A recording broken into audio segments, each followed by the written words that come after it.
c'est très bien qu'il ait été question de l'appel des appels tout de suite, parce qu'il se trouve qu'aujourd'hui même sort un deuxième livre collectif, vraiment collectif, de l'appel des appels, que j'ai dirigé et qui s'appelle « Derrière les grilles ». Et si tout se passait bien, on devrait voir la couverture de ce livre là. Il sort aujourd'hui, c'est-à-dire qu'il n'est pas encore aujourd'hui en librairie. « Derrière les grilles ». Et je vous raconte comment pourquoi je vais vous lire le début de ce livre. J'avais proposé comme titre une société de travailleurs sans travail. On m'avait dit, voilà, il faut que vous parliez du travail. Travail, c'est un mot terrible. Vous savez, tripalium, c'est un instrument de torture romain pour les esclaves qui voulaient s'enfuir, par exemple. Et donc, ils étaient à la fois un peu écartelés et souvent un peu brûlés sur 3 pieux. Donc voilà de quoi on hérite. On hérite du travail avec ce sens-là, d'abord. Et c'est pour ça qu'on parle du travail d'accouchement. Et c'est pour ça que quand on ferre des chevaux rétifs, on les met dans deux rails qui s'appellent le travail. Bon. Une société de travailleurs sans travail, voilà qu'on pourrait croire que c'est bien. On pourrait croire que c'est bien d'être enfin sans travail. Enfin, loin de cette torture. Et cette séquence « Travailleurs sans travail », c'est une phrase de Hannah Arendt que je voudrais vous lire. Je voudrais vous lire le petit passage où il s'agit de « Travailleurs sans travail ». C'est dans « Conditions de l'homme moderne ». Elle dit « L'époque moderne s'accompagne de la glorification théorique du travail. Et elle arrive à transformer la société tout entière en une société de travailleurs. » C'est la société dans laquelle nous sommes. C'est une société de travailleurs que l'on va délivrer des chaînes du travail. Mais cette société ne sait plus rien des activités plus hautes, plus enrichissantes, pour lesquelles il vaudrait la peine de gagner cette liberté. Dans cette société qui est égalitaire, car c'est ainsi que le travail fait vivre ensemble les hommes, il ne reste plus de classe, plus d'aristocratie politique ou spirituelle qui puisse provoquer une restauration des autres facultés de l'homme. Même les présidents, les rois, les premiers ministres voient dans leurs fonctions des emplois nécessaires à la vie de la société.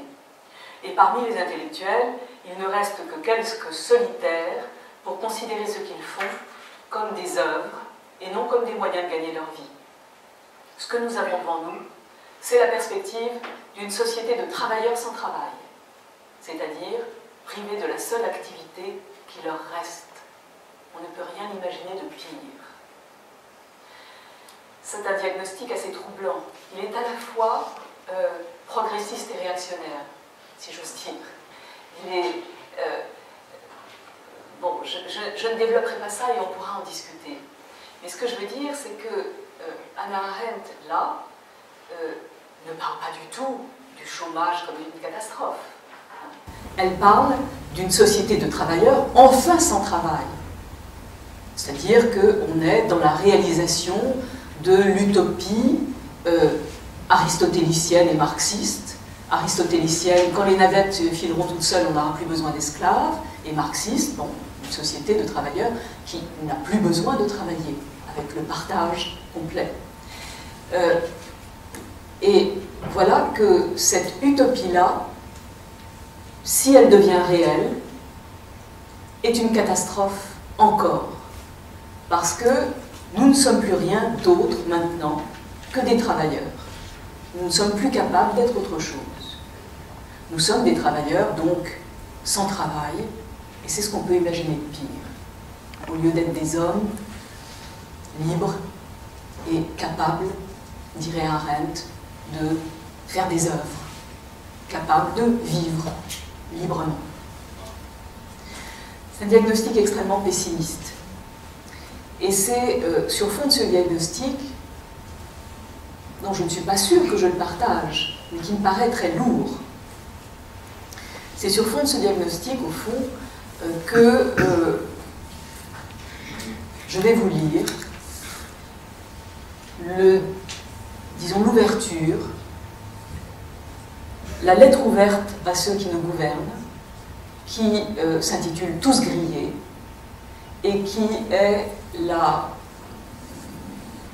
le début, l'incipit de ce livre qui vient de sortir aujourd'hui, « Derrière les grilles, sortons du tout évaluation ». Et juste encore un petit mot préalable avant de vous lire ce texte.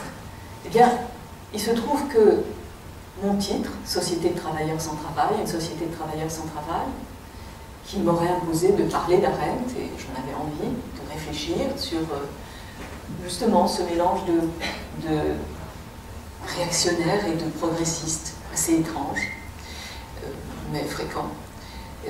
Eh bien, voilà que mon titre, quand on m'a transmis l'invitation telle qu'elle était sur le blog ou sur le site de ce théâtre, est devenu l'homme performatif. Et sans doute à cause d'une conversation que j'avais dû avoir avec Amine Khaled, parce que je lui avais expliqué que ce que je travaillais maintenant, c'était le rapport à la performance et au performatif, et le rapport entre la performance qu'on nous oblige à avoir et cette drôle de chose qu'est le performatif. Alors, deux mots de définition. Performance, c'est un mot que vous connaissez très bien. On vous demande d'être performant, on nous demande à tous d'être performants. Petite piqûre de rappel, tiens, si vous pouvez l'envoyer. Ce n'est pas une question d'idéologie, ce n'est pas une question de droite ou de gauche, c'est une question de bon sens. Et nous ne sommes pas aujourd'hui dans le peloton de tête des pays industrialisés pour la recherche et l'innovation. Et pardon, je ne veux pas être désagréable, mais un budget comparable, un chercheur français publie de 30 à 50% en moins qu'un chercheur britannique dans certains secteurs. Écoutez, si on veut pas, évidemment, si on ne veut pas voir ça, André, je vous remercie d'être venu, la lumière, c'est chauffé, on peut faire, on peut continuer, on peut écrire, c'est une réalité. Bon. Alors, le livre que je vais vous présenter, il avait été préparé pour le printemps 2012, pour la campagne présidentielle. Et l'évaluation nous chauffait les oreilles à tous depuis un quinquennat. Toute activité sans évaluation pose un problème. Moi, je vois dans l'évaluation la récompense de la performance. S'il n'y a pas d'évaluation, il n'y a pas de performance. Et donc, tout particulièrement côté enseignant-chercheur, ce que je suis, hein, je vous remercie d'être venu, il y a de la lumière, c'est chauffé. Bon. Et l'appel des appels, pas seulement l'appel des appels, s'en prend à l'évaluation depuis toujours, de toutes les manières possibles. C'est que l'évaluation ne cesse de prouver de toutes les manières possibles son inopérante bêtise et sa dangerosité. On se souvient peut-être encore de ce que disait Christine Lagarde. Elle disait, elle qui est devenue à la tête, hein, qui avait été promue à la tête de la Banque mondiale, quand elle était notre ministre des Finances, elle disait « J'en ai 22 sur 30 au vert DERT. Elle parlait de ces indices d'évaluation. Elle en avait 22 sur 30 au vert à la veille de la crise boursière. Parfait. Et elle parlait triomphalement donc de ces indicateurs de performance. Bon. Donc, nous avions préparé ce livre sur la performance et sur les grilles d'évaluation, qui s'appelle donc « Derrière les grilles, sortons du tout évaluation », pour le printemps 2012.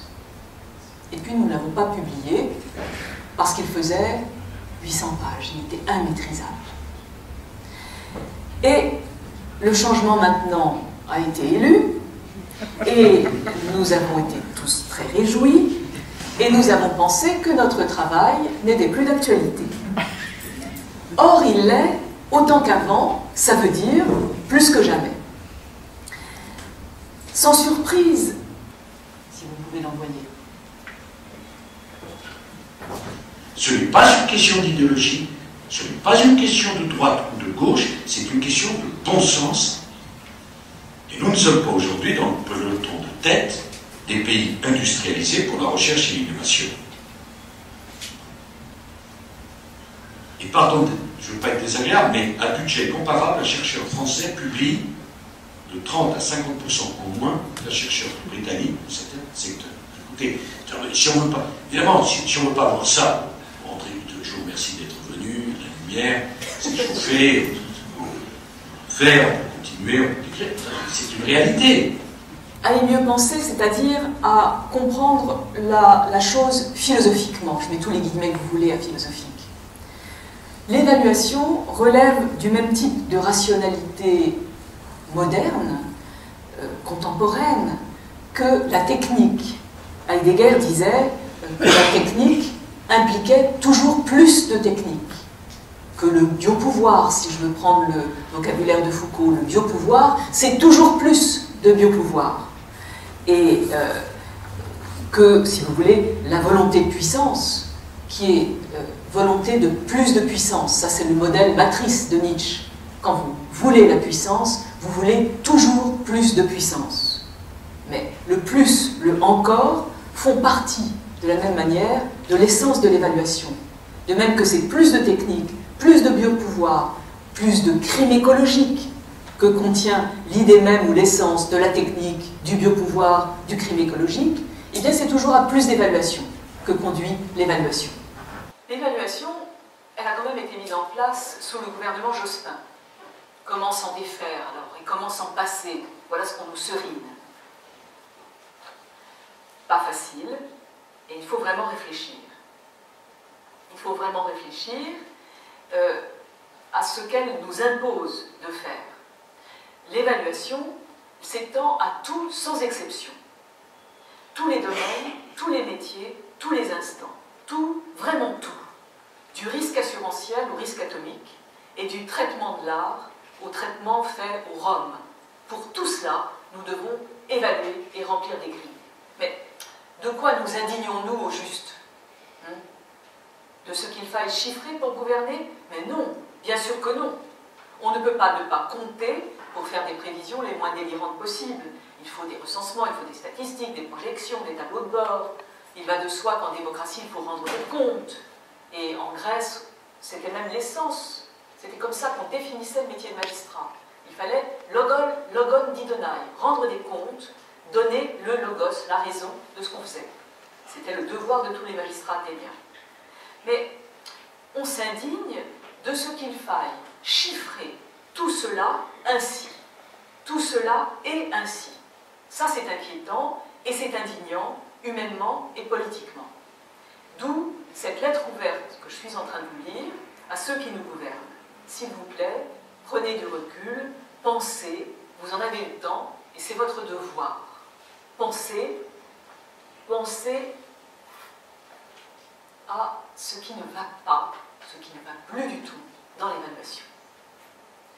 Pour vous faire comprendre ce qui ne va plus, ce qui ne doit pas continuer, nous vous demandons de réfléchir à ce qui vous sert d'outil universel, les grilles d'évaluation. Car telle est la forme particulièrement insupportable que prennent vos chiffres, les grilles. Et notre vécu de citoyen, d'administré, de professionnel, c'est le suivant, nous étouffons derrière les grilles. Il nous faut coûte que coûte entrer dans les cases. Ce que nous faisons les uns et les autres n'a plus aucun sens. Vous craignez le découragement, il est beaucoup plus profond que vous ne croyez, beaucoup plus réel, constitutif, si vous n'y prenez garde, d'une nouvelle subjectivité collective et individuelle qui s'absente en laissant les mains tracer des croix dans les cases, avec place pour toutes les resubjectivations extrêmes, extrémistes que vous craignez et que nous craignons tous. Dans le livre que nous vous proposons, il y a des dizaines de grilles qui en représentent des centaines, des milliers d'autres. Vous pouvez envoyer la première. C'est la grille financière. Ces grilles sont suicidaires, au propre comme au figuré. Car nous ne reconnaissons plus le monde. Nous ne nous reconnaissons plus dans la représentation du monde que vous nous contraignez à instruire, bribe après bribe, dans un dépeçage généralisé qui prétend détenir le sens en cumulant des items parcellaires, insignifiants. Nous sommes les nouveaux charlots des temps modernes, non plus à la chaîne, mais derrière les grilles. Et nous n'en rions pas, et avec une semelle à ronger, puisque c'est la crise.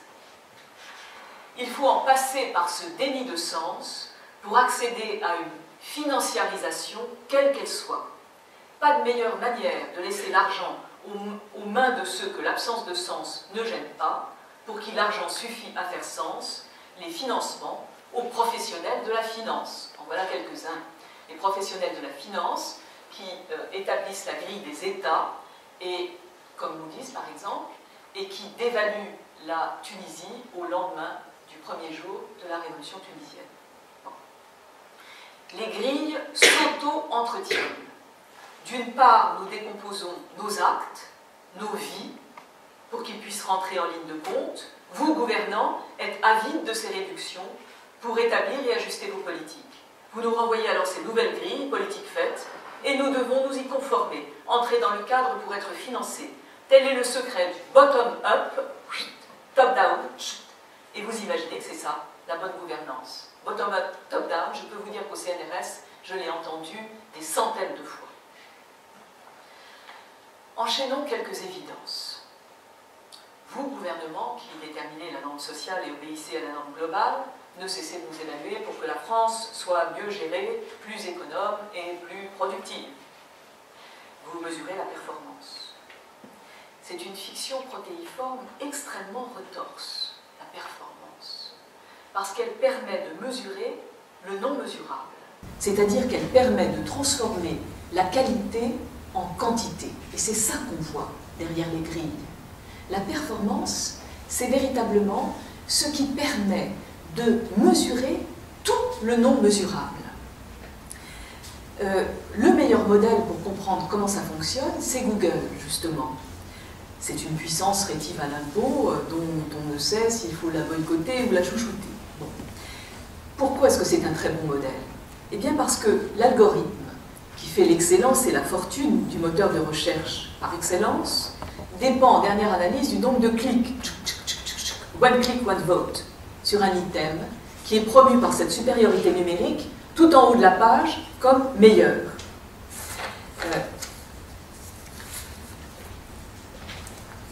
La caractéristique du bon moteur de recherche, c'est de faire en sorte que quand vous cliquez beaucoup sur quelque chose, il apparaisse tout en haut et donc il soit premier. On a transformé, si vous voulez, la qualité est une propriété émergente de la quantité. Et c'est comme ça que ça se passe avec les bons moteurs de recherche. Arrive en premier ce que tout le monde, ce sur quoi tout le monde, d'une manière un peu complexe, a cliqué.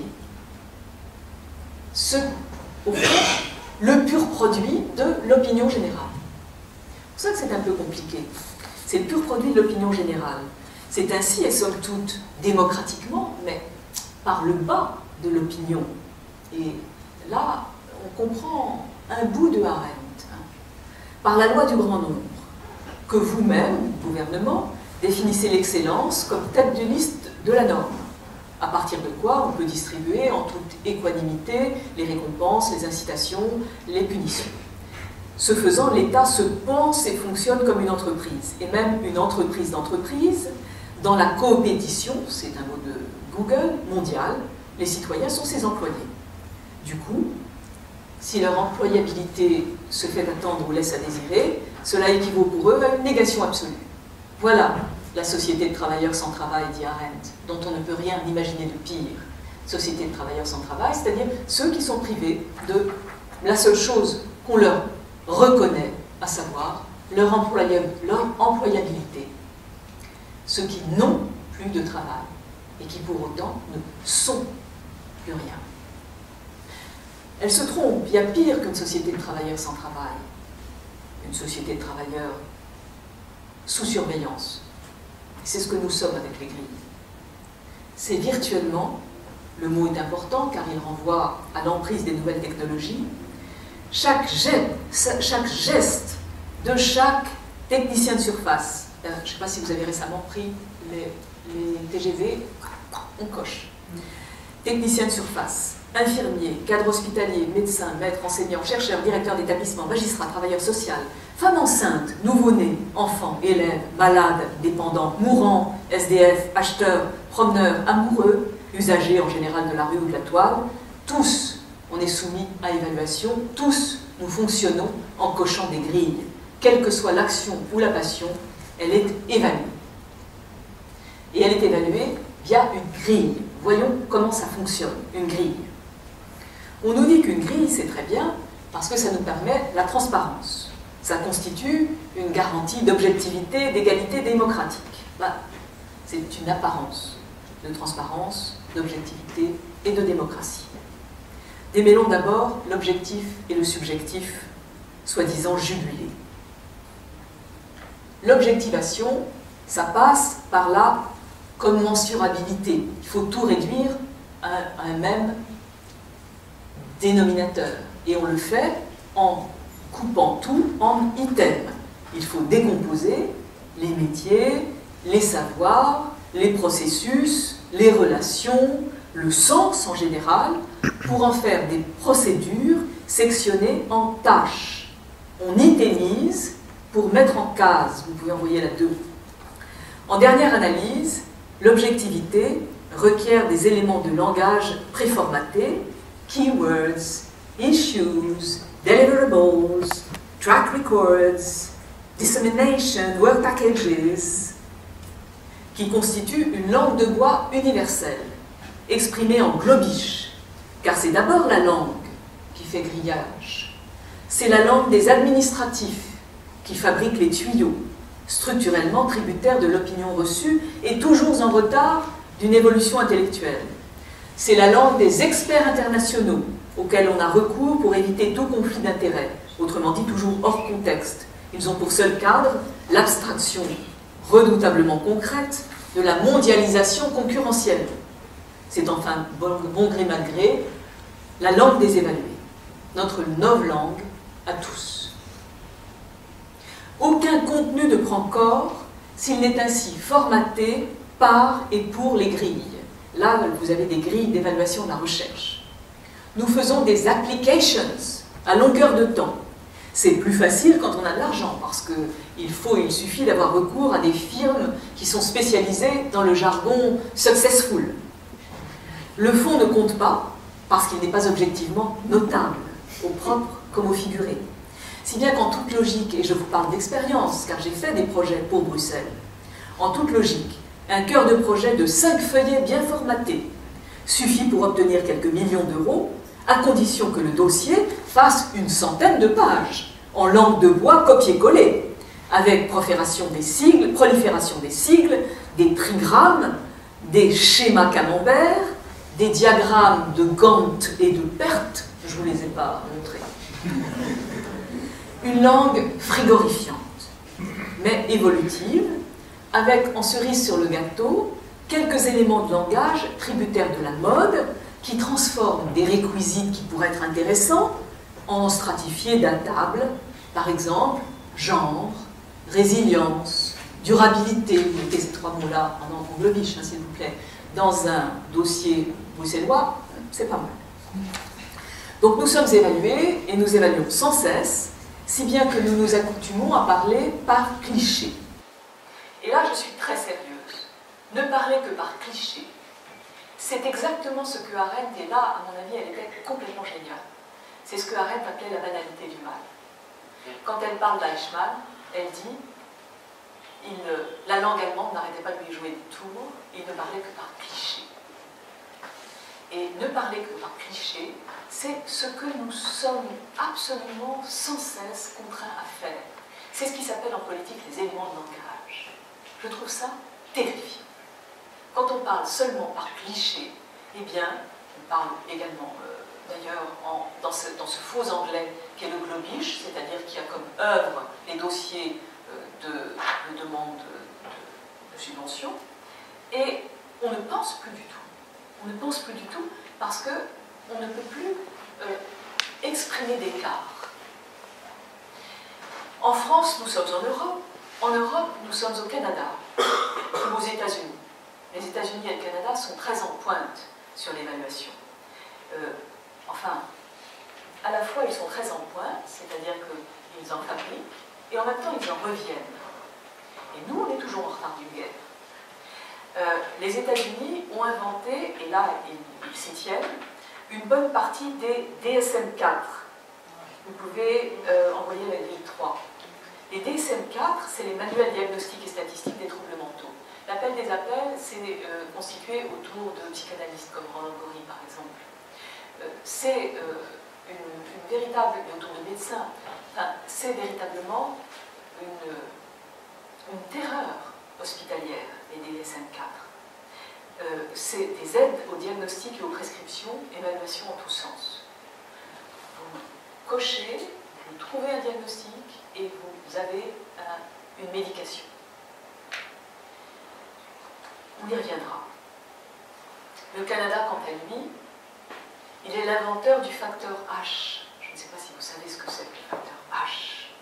Le facteur H, c'est si vous avez un bon facteur H, vous pouvez soumissionner à Bruxelles.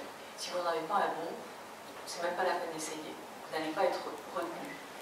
Et il y a le facteur H, c'est combien d'articles avez-vous publiés dans des revues classées et combien de fois ont-ils été cités. Ça fait que, par exemple, Forisson a un meilleur facteur H que, pas moi, que Hannah Arendt. Et ça pourrait, à la rigueur, enfin, ça a été fait pour des raisons précises, ça a été inventé pour des raisons précises. C'est un dispositif dont on peut admettre qu'il ait une validité dans son ordre. Mais simplement, on l'a très mal exporté. Le facteur H, au Canada, ça devait servir en bibliométrie médicale pour chiffrer le degré de fiabilité d'une publication. Là, ça n'était pas complètement absurde. Mais ce qui devait servir à évaluer des masses critiques, on l'a exporté pour servir à des évaluations individuelles, donc très petites. On juge si vous êtes un publiant ou non, si vous êtes digne de soumissionner. Et le deuxième grave péché, c'est que d'exportation, c'est que ce qui devait servir à juger de l'existant, combien vous avez de publications, combien il y a de publications, combien de fois cet article a-t-il été cité, eh bien, cela sert pour déterminer le futur. Est-ce que vous allez pouvoir faire quelque chose? C'est absolument affolant. C'est-à-dire qu'il y a un passage terrifiant qui est dénoncé par tous, mais qui est pratiqué à chaque instant, de la masse critique au cas individuel. La grille fonctionne, par exemple, dans Google, avec toute l'information du monde. La mission de Google, c'est de recueillir et de prendre en compte toute l'information du monde. Il dit c'est ça, mission. Bon, eh bien, cette mission-là, toute l'information du monde, ça ne peut pas fonctionner au cas par cas, avec la somme empirique des cas, c'est-à-dire que ça ne peut pas fonctionner pour les individus et pour la clinique. Or, c'est à cela que c'est appliqué sans cesse. C'est par nature dramatiquement inapte à toute prescription au niveau du cas. À ce petit trop remuant, 2 doses de Ritaline. Je ne sais pas si vous en êtes aux 3. Oui, voilà. Ça, c'est absolument terrifiant. C'est ce qu'on demande, c'est la manière dont on chiffre la... Ça s'appelle le cas Dominique, ça s'appelle l'évaluation Dominique, c'est la manière dont on chiffre ce que c'est l'activité d'un enfant. Est-ce qu'on peut le laisser, test Dominique interactif, est-ce que cet enfant, là j'ai fait un extrait sur les 94 causés, est-ce que cet enfant, il est normal? Est-ce qu'il est peut-être bien trop remuant, hein? Et peut-être bien que c'est bon, il faut peut-être le calmer. 2 doses de Ritaline. Ça nous arrive tout le temps. Le plus inquiétant avec les grilles, c'est qu'il s'agit toujours de prophéties autoréalisatrices. On ne cesse de confondre la prévention avec la prédiction. Comme dans les films d'anticipation, vous vous souvenez de la Jetée, ce magnifique film de Chris Marker, ou Minority Report. C'est comme si tout s'écrivait toujours au futur antérieur. Mais la science-fiction, qui fait notre aujourd'hui, n'a plus rien de critique, plus rien d'ironique, plus rien d'inquiétant. Elle dit la norme. Elle dit la norme naturelle omniprésente avec la prévention-prédiction. Et elle est porteuse d'un danger très immédiat, le bousillage des individus, qu'il s'agisse de nos enfants ou des gens qui sont saisis par la justice, les justiciables. S'ils ont... S'ils ont déjà commis quelque chose, ils en commettront d'autres. Et on va déjà les punir. Ces pratiques régressives liées à la peur se conjuguent au manque de moyens. Nous voici de retour aux hôpitaux du siècle dernier, contention et électrochoc, stimulation cérébrale profonde, pas le temps de prendre le temps, pas le temps de parler, les grilles qui vous suivent tout au long de la vie, ces données, on ne peut que s'y conformer, puisqu'elles constituent la seule grille de lecture des conduites. Pourtant, nous savons encore un peu qu'il y a du cas, de la clinique, de l'événement. Et c'est cela qui devient indéchiffrable parce que non chiffré. Le réel ainsi déconstruit n'est même plus observable. Ou plutôt, il n'a plus rien de réel. On observe qu'on n'observe rien. Le cas exemplaire entre tous, c'est celui de la mort. C'est très très intéressant. On peut constater dans le livre, là, il y a un certain nombre de grilles, pour voir à quel point la mort est un critère variable. Ça n'est pas un fait. Quelqu'un meurt, quelqu'un est mort, c'est selon. Ça dépend comment ça nous arrange. Enfin, ce que ça peut permettre que, par exemple, un don d'organes, en fonction des techniques d'aujourd'hui, qui ne sont pas celles d'hier et plus celles de demain, il n'y a plus de faits. Il n'y a plus que des dispositifs fabriqués, des critères changeants, des fictions protocolaires. Quant à la subjectivité que les grilles nous proposent d'évacuer, eh bien, elles sont simplement couvertes, elle est simplement couverte d'un voile pudique. Elle intervient partout. Elle intervient partout de manière occulte.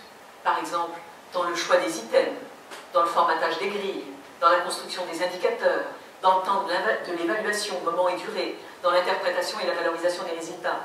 Évidemment, plus on est élevé dans la hiérarchie, plus on fabrique de grilles, précisément celle-là même qu'on va s'appliquer à soi-même. Et plus on décide du sens à donner et des conséquences à en tirer. Une auto-évaluation à ne pas revendiquer. Chut. Et c'est comme ça que ça se passe. C'est-à-dire qu'on fabrique ses propres grilles quand on est assez bien placé. Avec toujours, si cela vous arrange et que vous êtes aux manettes, la possibilité d'en appeler à une grille supérieure qui vous arrange davantage, qui sert mieux les intérêts qui vous intéressent.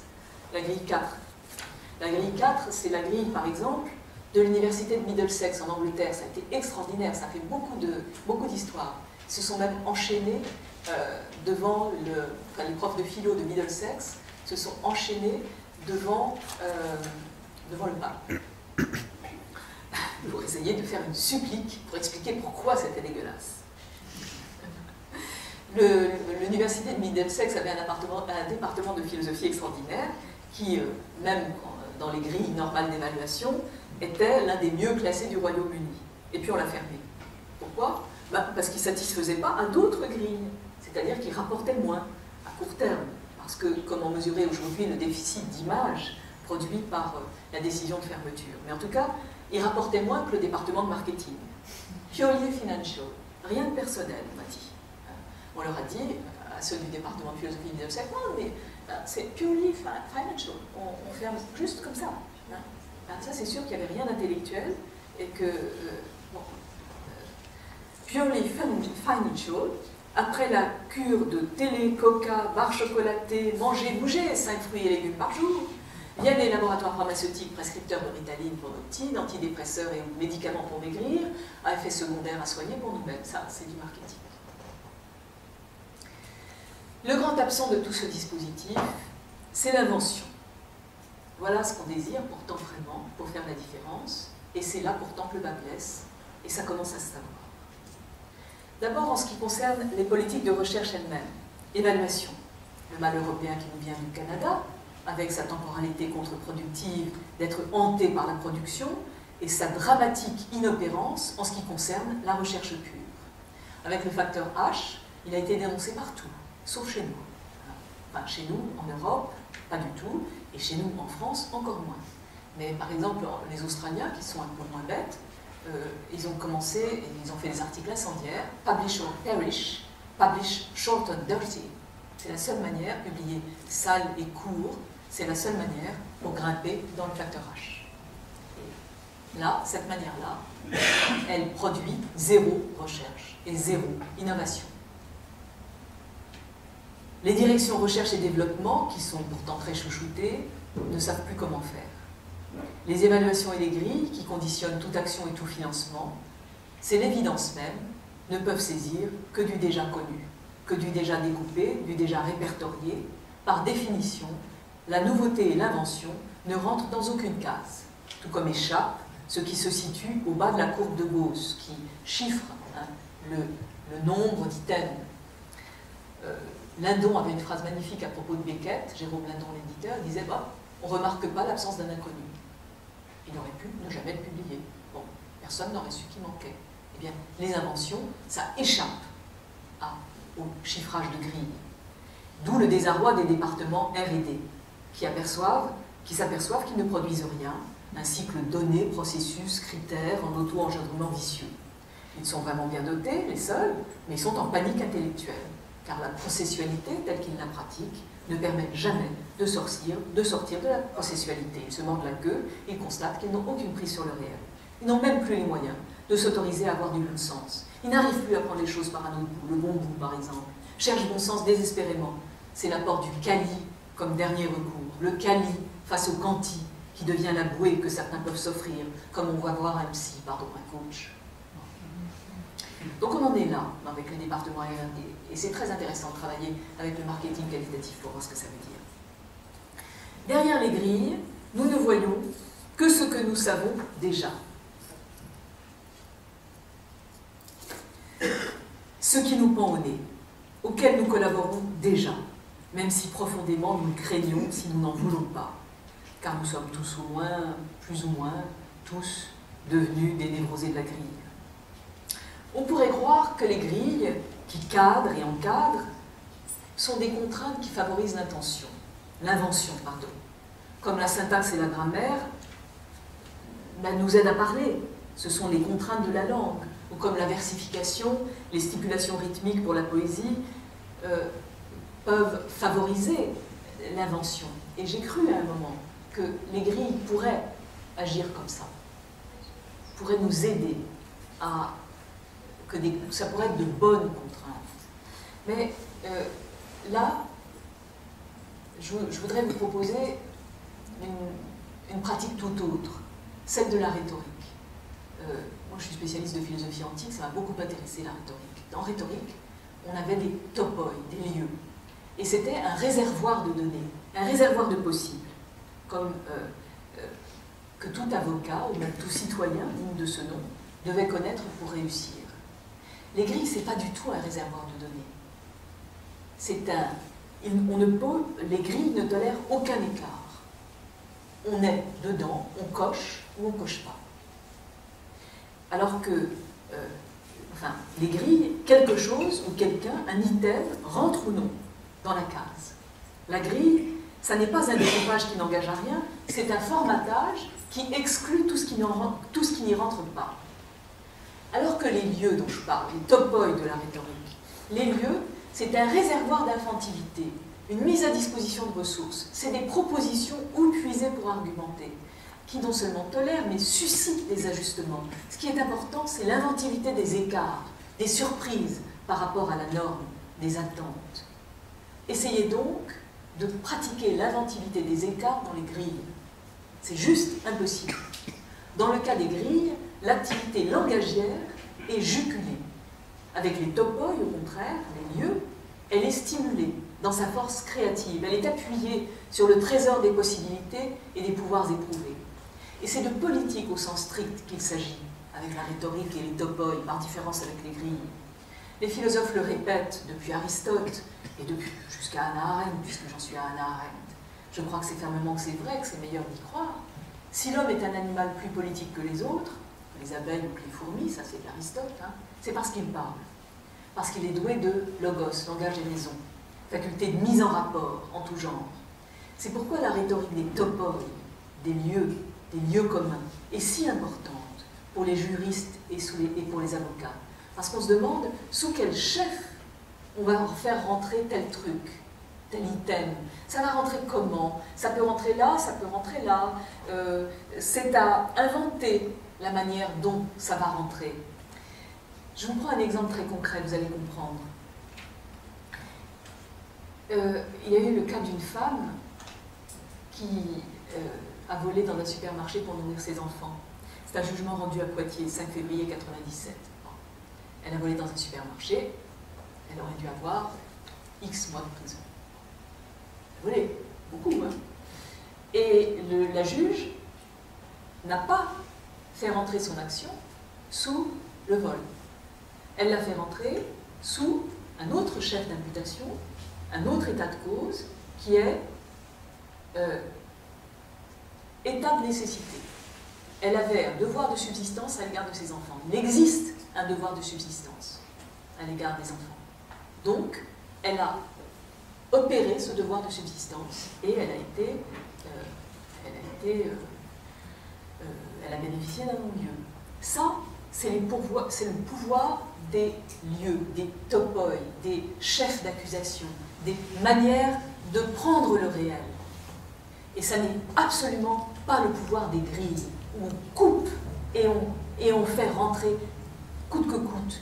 Et si ça ne rentre pas, eh bien ça n'existe pas. Alors que là, ce qui est intéressant, c'est que ça peut rentrer de plusieurs manières et qu'on invente en le faisant rentrer. Bon, le monde d'item dans lequel nous vivons, c'est le plus récent avatar de la fétichisation généralisée, c'est-à-dire de la chosification. Bataille soulignait qu'une dilapidation d'énergie, c'est toujours le contraire d'une chose, mais que ça n'entre en considération qu'entrer dans l'ordre des choses, changer en chose. Et bien voilà, l'énergie du cas, par exemple dans les topoi, voilà qu'elle est devenue chose. Dernier mot d'un système, mettons capitaliste, dont l'énergie propre tourne à vide. On tourne à plein, comme on voudra. Cette réification fait d'excellents ménages avec la dématérialisation et le numérique, qui permet de traiter les nombres et les flux. C'est peut-être la dernière illusion, et c'est là-dessus que je voudrais insister, la dernière course à la nouvelle échalote, un humanisme numérique, des humanités numériques. Il y a beaucoup d'argent, il n'y en a plus que là. L'enjeu est de contrôler tout ce qui, par essence et par vocation, échappe aux grilles. Les humanités, pour l'instant, on croit que ça échappe aux grilles. Donc on fait numériser à tour de bras. On numérise les corpus. On numérise, en fait, des corps morts, corpora. Et c'est très utile pour les dominer, pour leur poser des questions, souvent sommaires, parfois subtiles, pour obtenir des réponses à auréole de vérité scientifique.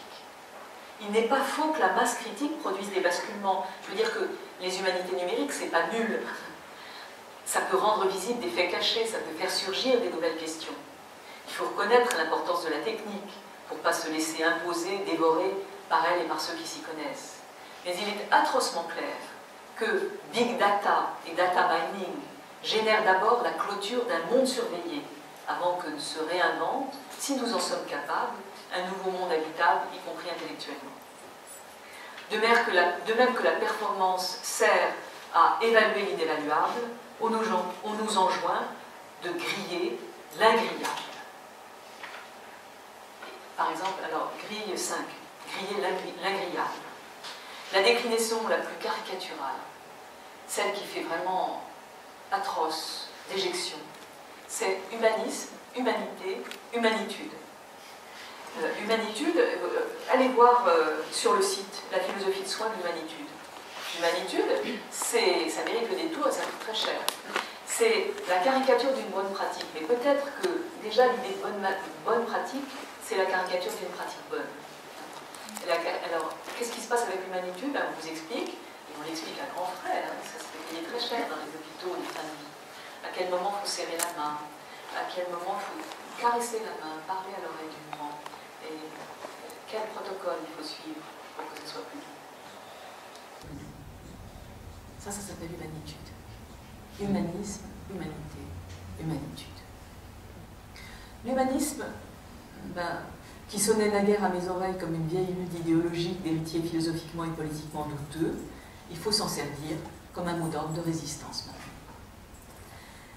Il n'y a pas d'ailleurs tenable, il n'y a pas de position de repli dans un quelconque passé. Il faut œuvrer ensemble à mettre en place de nouveaux modèles. Pour l'instant, moi ce que j'essaye de faire, au plus loin des grilles, mais au plus près de ce que les humanités numériques pourraient apporter de mieux, d'invention, je voudrais mettre en place toutes sortes de modalités du entre, avec peut-être la traduction comme meilleur modèle pratique. C'est-à-dire qu'il s'agit d'entités non stabilisées, de réseaux d'influence réciproques, justement pas des choses figées, justement pas un corpus mort, mais de l'énergie, énergeia, de la vitalité d'effarement simultané. C'est ça la traduction. Il n'y a pas les langues ne demeurent pas, les textes ne demeurent pas, tout bouge ensemble. Et c'est Umberto Eco qui disait la langue de l'Europe, c'est la traduction. Vivre entre. Un multiculturalisme polyglotte qui complique l'universel et ses grilles. 6, s'il vous plaît. Donc, tenons bon le constat, il n'y a que des grilles, mais essayons de renverser les effets. On n'a pas besoin de rester prisonnier de classements auxquels on ne croit pas, parce que ces classements déterminent les aides que l'on reçoit. Il n'y a plus de sujet là-dedans. Il n'y a plus de sujet dans l'avion. Nous, on n'y croit pas. La France, elle n'y croit pas. L'Europe n'y croit pas. Shanghai, le classement de Shanghai des universités. À Shanghai, on n'y croit pas. Pourquoi ne pas exercer notre jugement? Pourquoi ne pas commencer à sortir du cercle vicieux? Pourquoi ne pas tenter d'initier une ligne vertueuse? Oui, les faits grillés sont une fiction. La grille qui confond prévision et prédiction, c'est de la prophétie autoréalisatrice. Oui, il y va de la performance, justement, dans tous les sens du terme. Justement, dans tous les sens du terme. C'est pour ça que le titre qu'on a donné à cette conférence, enfin à cette je sais pas quoi, lecture, le titre qu'on a donné à cette conférence, l'homme performatif, me plaît finalement. Pourquoi? Au lieu d'une société de travailleurs sans travail. Parce que les travailleurs, c'est des hommes performants, à qui on demande d'être performants et qui se soumettent aujourd'hui aux grilles. Qu'est-ce qui se passe quand on comprend que les grilles, on peut les fabriquer? Quand on comprend justement qu'il s'agit de performer, pas simplement d'être performant, mais de fabriquer, en parlant par exemple, de faire exister ce qui nous importe. Et ça peut s'appeler l'homme performatif. L'homme performatif, d'habitude on dit qu'un énoncé est performatif. Vous savez la différence entre les énoncés? C'est Austin qui a inventé ce mot il n'y a pas longtemps, en 1960 et quelques, en anglais, performative utterance. Les énoncés performatifs, c'est des énoncés qui se suffisent à eux-mêmes pour faire. Qu'en dire, c'est vraiment faire. L'énoncé est l'acte. Au lieu de dire, hein, je bois de l'eau, et je pose le verre sur la table, et voilà, il y a sur cette table un verre et une carafe. Voilà, je constate. Quand je dis ça, je constate, c'est un énoncé constatif. Eh bien, je dis,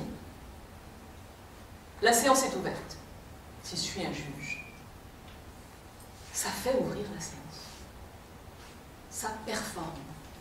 C'est non pas vrai ou faux, comme il y a là une carafe de vin, ça c'est faux, il y a là une carafe d'eau, c'est vrai. Bon. Ben, quand je dis la séance est ouverte, si moi je le dis maintenant, c'est faux. C'est même pas faux, c'est juste pas heureux. C'est pas un énoncé heureux, ça marche pas. Il n'est pas plein de félicité. Si moi je dis je vous déclare unis par les liens du mariage, ça marche pas. Mais si le maire, au bon moment, au moment où on comparaît devant lui, dit « je vous déclare unis par les liens du mariage », c'est fait. Qu'en dire, c'est vraiment faire. Si le juge, quand il entre dans le tribunal, dit « la séance est ouverte », c'est fait. Donc, il y a une puissance du langage qui est autre que celle qu'on utilise d'habitude. D'habitude, on parle d'eux, c'est-à-dire on dit la vérité ou la fausseté. On peut aussi parler à, c'est-à-dire qu'on peut essayer de convaincre quelqu'un. Et puis on peut aussi parler tout court. On peut aussi performer. Être dans ce cas, non plus dans une situation de vrai ou de faux, ni de persuasion ou de non-persuasion, mais de fabrication de monde, d'ouverture de monde, d'action, vraiment.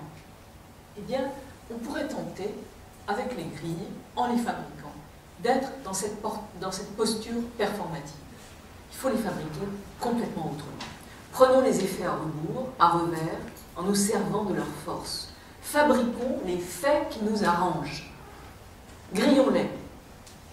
Passons en conscience de la performance, encore plus, encore un effort, selon une grille qui fait de la qualité un effet de la quantité, à la performance sous contrôle des performeurs, motivés par le monde qu'ils veulent voir. Dessinons avec les grilles, non plus derrière, mais dedans et dehors, le monde que nous voulons.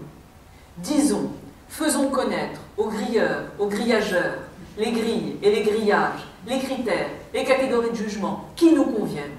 Fabriquons pour les administratifs libéraux la réflexion sur les grilles. La modification minime fera masse critique, comme l'indice de bonheur public qui modifie le PIB est un embryon de mise en ironie adaptée. C'est une manière de faire advenir le monde que l'on dessine. Prenons la performance par les cornes via l'amplitude de son sens. Non plus compétition, mais performativité. À nous de jouer. Et gouverner, c'est le comprendre et nous y aider. Merci.